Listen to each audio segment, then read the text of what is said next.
أعوذ بالله من الشيطان الرجيم بسم الله الرحمن الرحيم الحمد لله رب العالمين الذي هدانا لهذا وما كنا لنهتدي لولا أن هدانا الله والصلاة والسلام على أشرف الأنبياء والمرسلين شفيع ذنوبنا وطبيب نفوسنا وحبيب قلوبنا أبي القاسم محمد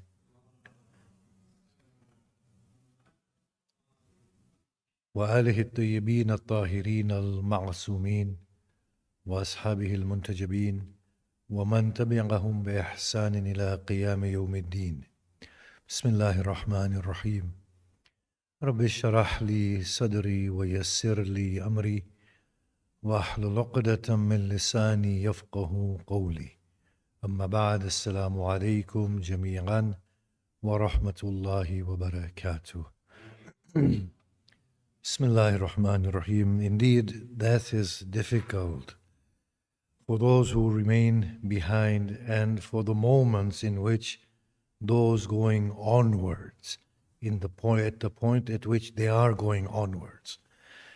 But indeed, death is pleasurable after that point for those who have gone onwards. For that is the homecoming. There can be nothing more pleasurable, more satisfying, more comfortable to the heart than leaving this place which is an alien place to our reality. This is a prison, as glorious as it may be. It is not a good place to be in. It takes very brave souls to come here and to lead the life of this earth. You may say, but we rejoice and we are in comfort. But how can you be in comfort when the majority of humanity is suffering? They are not our blood, they are our spirit. We are they are us. The only thing is that we haven't awoken accurately to the anguish that is there, to the true suffering that is there, to the true nature of this world. The nature of this world is not one of comfort. It is one of toil and suffering. لَقَدْ خَلَقْنَا الْإِنسَانَ فِي كَبَدٍ. We have created man in difficulties. These difficulties are compounded. We are struggling against these difficulties to allow for the inner being to experience home in this world. But it will take many, many years of human experience and maturity for us to bring home back here. Meanwhile, there can be nothing sweeter than going back home. As we age, we begin to see that this is an alien place. This is a place of dissatisfaction, of inner pain. And there can be nothing better than to go back home, from whence we have come. O Lord, relieve me of this anguish and of this pain. Take me back. Take me into your embrace. Allow me to taste the sweetness of union and away with this separation. But as we age, we begin to realize that this place is for us to attain something and then to quickly go back. You know when Imam Hassan said, I want to say a few things. It's just a prelude into it. I'll just maybe recount the story. A person in rags appears before Imam Hassan and he says, "Oh Hassan, I'm a disbeliever, at least not the believer of the type that you are. Is it not true that your grandfather, the Prophet, said that this world is a prison for the believer and paradise for the disbeliever?" He said, "Indeed, he has said that." He said, "Did he not say that hereafter is paradise for the believer and a prison for the disbeliever?" The Imam confirmed. He said, "Yes, he has indeed said that." He said, "Then what is this state that I see? You in your princely attire, upon your steed, with your entourage and your lavish lifestyle, and I, the disbeliever, in these rags and strained circumstances." The Imam smiled and he said, Indeed, if you could understand the hereafter, you will say in comparison with the truth that awaits, the life of Solomon of this earth is no less than prison. And if indeed you could understand the constrictions of the hereafter for those who are alienated from the truth, and I paraphrase the Imam, you will say that this despicable state of yours at present is no less than paradise compared to what awaits. You see, paradise and goodness that we think of is nothing to do with the body and the bodily and the lavish lifestyles that we have. It's another reality altogether. For the fact that a person who has the kingdom of Sulaiman finds no satisfaction deep in his chest shows that they haven't found anything, doesn't it? And how strange is the life of this earth. Those with power fear death. What sort of a life is this? With that said, we have to understand that we have come into this world not because one fine day God just felt like creating us and He created us. No, that would make God indeed very oppressive. Tell me, is God not kinder than the kindest mother? Is the parental instinct within the chest of a mother not created by her author, our God?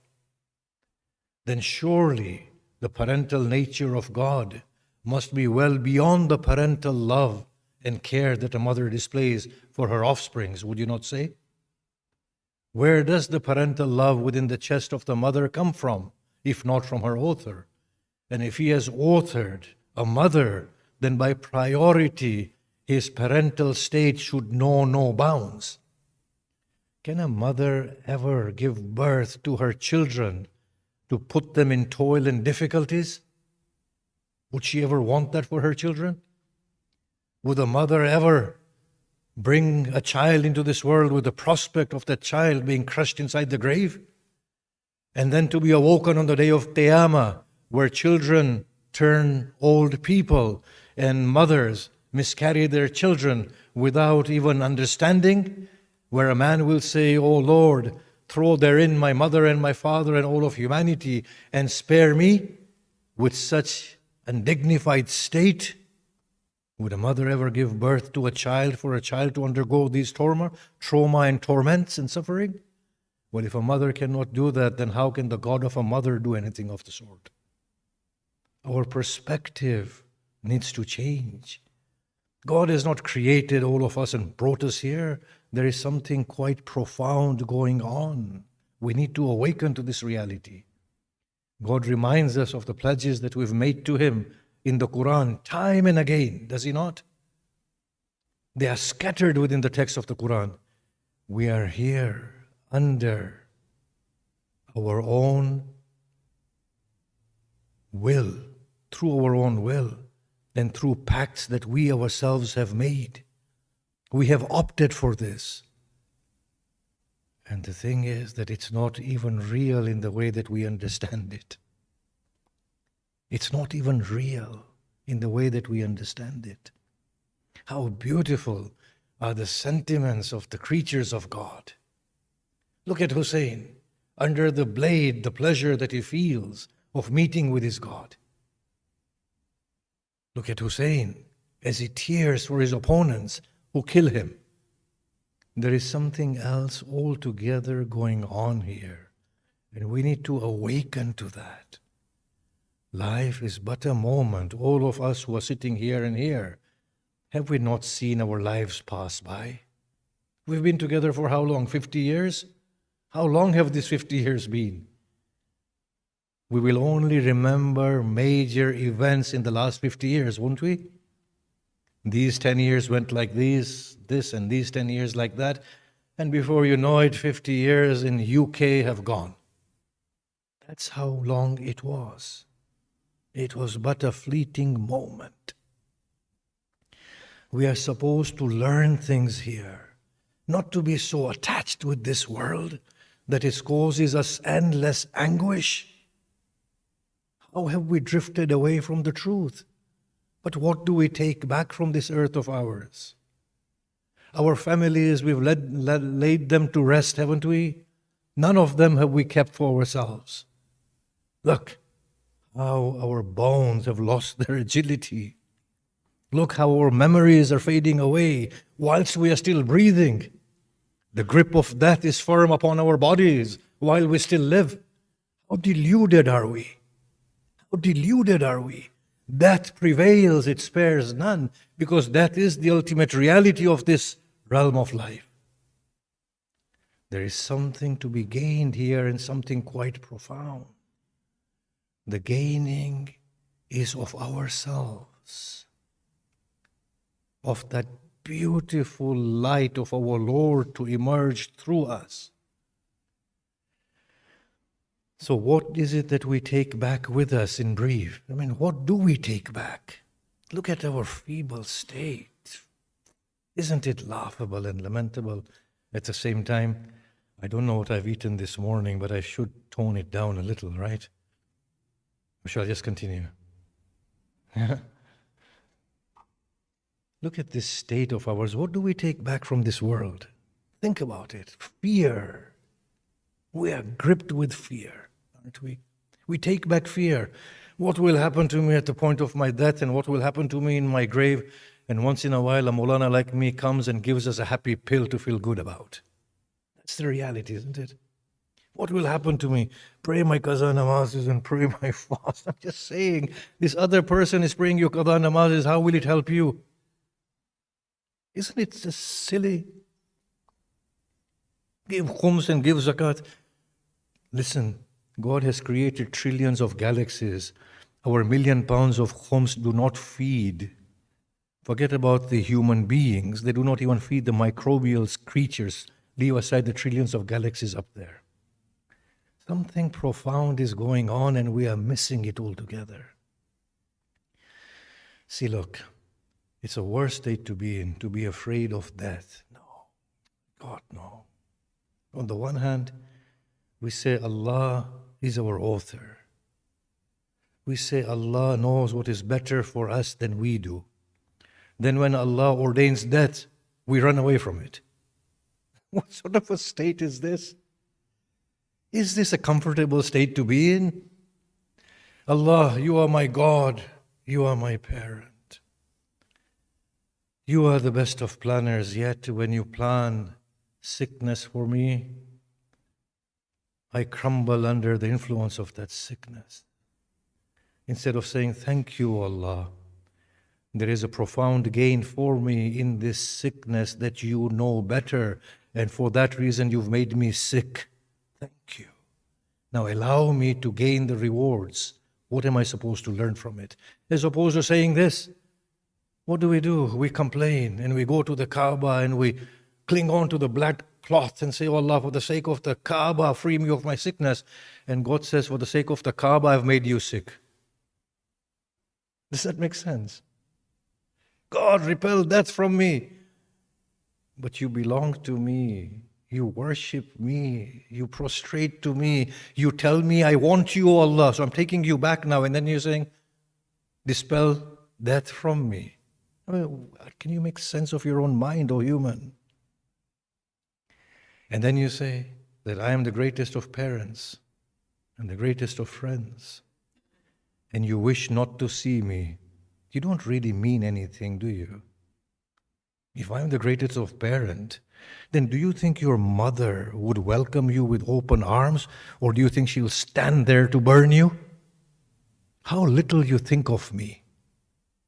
You're coming to me and you're frightened. Can a child ever be frightened of the lap of his mother? What has gone wrong with you? So in this life we have to gain something quite profound, and that profound gain is for us to recognize our beauty, to recognize our God, and to go with Him with open arms. And when the death comes upon us and the messenger stands before us, we should not say, go away. We should say, what kept you? What kept you? Why did you take so long? I'm tired of this cage. Free me. I shall recount that story that I often do. The analogy that Zainul Abidin Salamullah alayhi gives of that. Trust me, those who die have not gone away. It's just a veil. It's our mind that imposes upon us their alienation from us. They've never been away from us. We push them away by thinking of that as the end. It's separation. It's the separation of a body, where the body itself was a separation from the truth. In any case, they asked the fourth Imam about that, and to describe it, I think it was the fourth Imam. I've read most of these things 40 odd years ago. The Imam said, it's like a bird caught within a cage from the time of its birth. It was given birth inside a cage, so it knows no life beyond the cage. It regularly finds its food and water in the cage. It finds that it does not starve. There is no danger, it's protected. On an occasion, the keeper forgets to shut the door of the cage after putting the food of the little bird. Now the bird sees the cage door open and curiosity prevails. It arrives at the edge of the cage and sees an unending world beyond the cage. Only a flap of wing, and I'm out. But then the fear grips it. But what awaits there, I do not know. Here is security. I am protected. I have my food and sustenance. There is the unknown. Go back, little bird, to your place of comfort. Its mind tells it. But nay, the yearning to know of what awaits prevails. It flaps its wings and takes flight into the unknown and feels the freedom of life. The keeper says, come back, little bird. Your cage awaits you. Therein is your security. Therein is your food. The bird smiles and he says, after tasting freedom, what cause do I have of your little cage?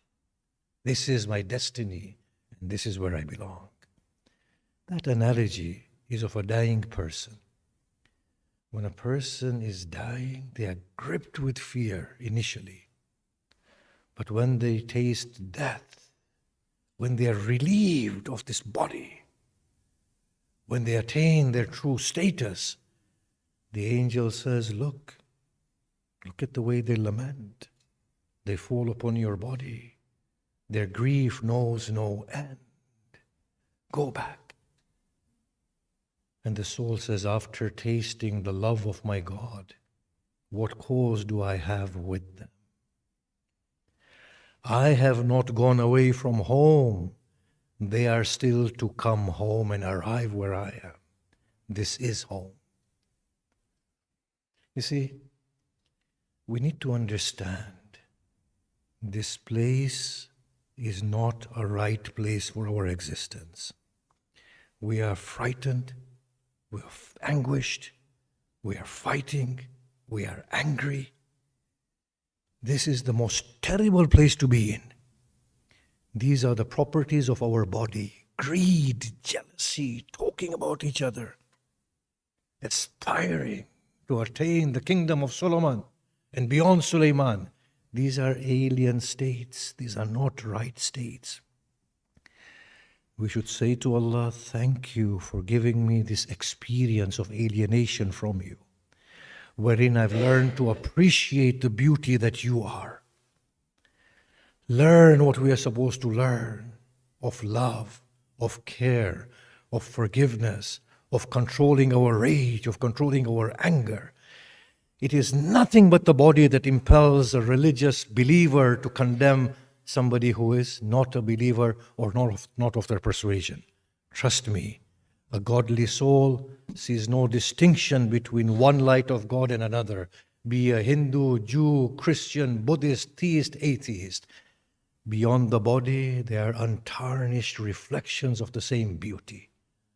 It is the Maulanas caught up in this body that condemn each other, Maulanas of Islam or otherwise. Our truth is a noble truth. I'm going to finish here, much to your delight. Thank you for listening, by the way. You see, think about God. Think about Him momentarily. It is a great sin against God to think of Him the way we are thinking about Him. It's not right. God is waiting to kill us and to torture us and to... Is this right to think of God in this way? Is it really right? It's offensive to God. Obviously, God doesn't have the emotion of offense, but at some level, He does show offense, right? It is offensive to think of God in this way. It's not right to think of God in this way. We are projecting our insecurities upon God, and then we are frightened of God. Learn to find God. Look, no matter how horrible the mother may be, no mother is horrible, but in the imagination of a child.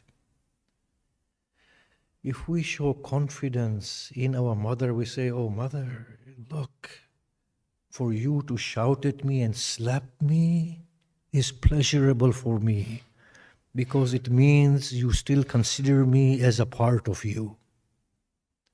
You are still acknowledging me.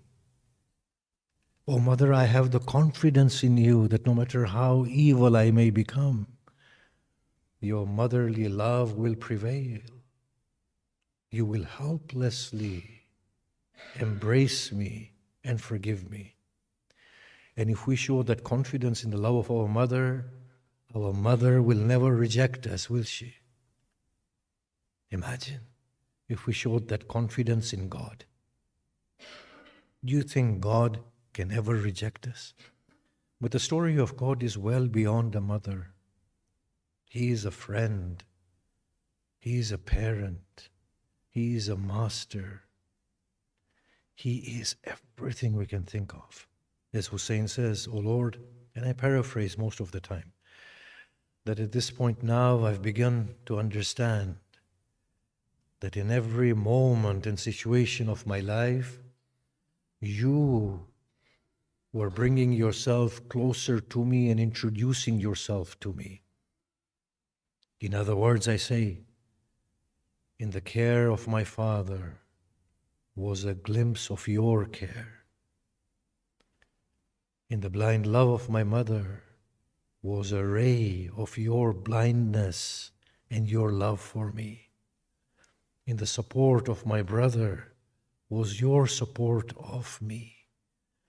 In the non-judgmental acceptance of my friend was your acceptance of me. Now, if we find God in all of those ways, then when we are dying, we know that we are going from mere illusions to the real one, the friend of all friends, the parent of all parents, the love of all love, the light of all light. Here, those who are going are in a blessed state, and those who give over the trust of God to God, they stand upon the body and they say, "We give back to you the one who was yours, and you are the best of hosts," as we say in Salatul Janazah. We say that, "Wanta khairu manzulin bi." I finish. Look at the blessed state of the saintly, godly Hussain ibn Ali. The griefs upon his heart were such that even if a portion of that could come upon a lofty mountain, it would crumble. But he is at the body of his youthful Akbar. Now, it's not easy for a man to see this. A parent would hope and opt for death 10 times over before their children die. This is how parent is. And you do know that as Akbar was going, he said, "Oh Allah, bear witness upon these people," and he cried out aloud. And you do know he prayed for Akbar to come back to him before his martyrdom. At the body of Akbar, he sees his child rubbing his heels upon the dust of Karbala. He sees his child's head wounded with the blow of a spear. He sees his child looking at him as he's breathing his last. As tears fill the eyes of Akbar, as he bids farewell to his father, leaving his father lonely and all alone, Hussain says to him, "O child, God has relieved you of the sufferings of this world by taking you onto himself at this point. He has spared you the ordeals of this world." This is how Hussain sees death. May Allah subhanahu wa ta'ala, for the sake of our blessed Imam Hussain, his grandfather, and the family of the Prophet, and more than anything, may Allah subhanahu wa ta'ala, for the sake of his lordship, and for the sake of our love for him, forgive all those in whose remembrance we have congregated today. May Allah bestow them with his pleasure. May Allah take them into his embrace and complete their light. May Allah fill the hearts of those that they leave behind with patience and gratitude. May Allah increase their light. May Allah forgive our sins. May He allow us to treat His creatures kindly, to care for them, to love them, to forgive them. May Allah subhanahu wa ta'ala allow us to be pleased with His decree and allow us to thank Him at the point where we meet with Him. Rahamallah man qara al-Fatiha.